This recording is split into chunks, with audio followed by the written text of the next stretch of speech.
All right, big breaking news coming in. Hemant Soren has moved the Supreme Court challenging the arrest. The Supreme Court has agreed to hear the petition tomorrow, and Soren has withdrawn the petition from the Jharkhand High Court at the same time. We have our reporters joining us live at the moment. Bhavtosh Singh, news editor, is with us. We also have senior news editor legal Harish Nair. But I want to go first to Priyank, who's joining us from ground in Ranchi. Priyank, what really is the legal strategy from here on as far as JMM is concerned? They had approached the High Court earlier. Now we are told they have approached the Supreme Court. What really is their legal strategy at this point of time to try and get relief?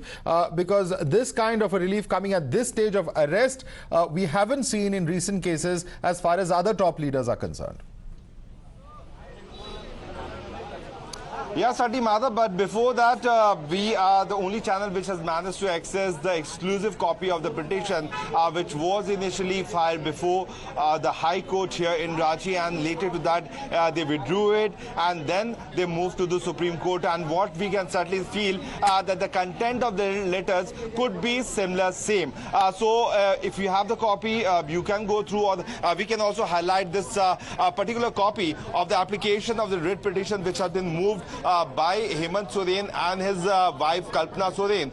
If we just go, lower down on this particular petition copy, it is quite clear that they have asked for the court to direct the immediate release of the petitioner from the illegal arrest of the custody of respondent number 2, who is Hemant Soren. And they have also said that declare the asset arrest and the consequent detention of the petitioner is unwarranted, unwarranted, arbitrary, illegal, and violates the fundamental right of the petitioner, guarantee that they have to, seek something like this. And more importantly, Kalpana Soren is the respondent number 1 who has also filed this particular affidavit. So the first copy of the affidavit, Madhav, only for the viewers of Times Now, which shows that how they have moved an application. There are 2 respondents in this case.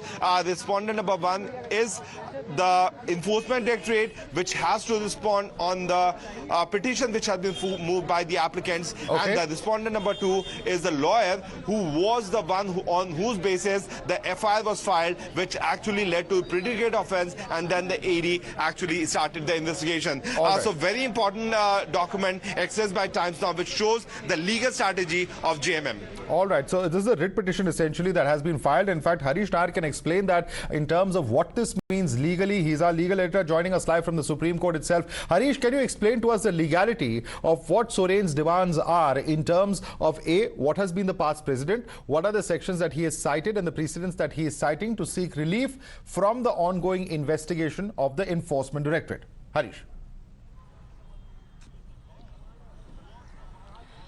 Yes, that's right, Madhav. In fact, we asked a very pertinent question. Remember, even earlier, remember Chandrababu Naidu and also Manish Sisodia had directly moved Supreme Court, but Supreme Court had asked them to go back to lower court or the High Court, and said that you cannot directly come to Supreme Court. So all eyes are on the Supreme Court tomorrow as to stand. The Chief Justice bench will take. We'll have to see whether the Supreme Court will stay the arrest and order a house arrest, or ask him to go back to High Court, saying that you cannot come directly to Supreme Court. But today, the Kapil Sibal, the advocate appearing for Hemant Soren, said that they had in fact demanded an urgent hearing from the High Court yesterday, last night itself. Even as the ED was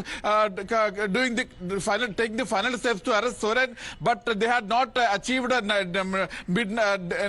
hearing yesterday night itself, and that's why they said that they are withdrawing the petition filed in the High Court and have rushed to the Supreme Court. But to the relief, the Supreme Court Chief Justice had in fact agreed to give a hearing tomorrow itself, and Kapil Sibal raised the issue like how investigating agencies were being misused to target opposition leaders, and said that this is the issue affecting the polity. This is very serious issue. At this juncture, Additional Solicitor General ASV Raju said that the allegations against Soren is also very serious. At this moment, Chief Justice said that please don't argue today itself. keep your powder dry, keep your ammunitions on hold till tomorrow when we take up your petition for hearing. So we'll have to wait and watch whether Hemant Soren will get any kind of relief tomorrow or not. And as I said earlier, recently Supreme Court had refused to give any relief to Manish Sisodia, who had approached Supreme Court a day after his arrest. Supreme Court had asked him to approach the Delhi High Court. All right.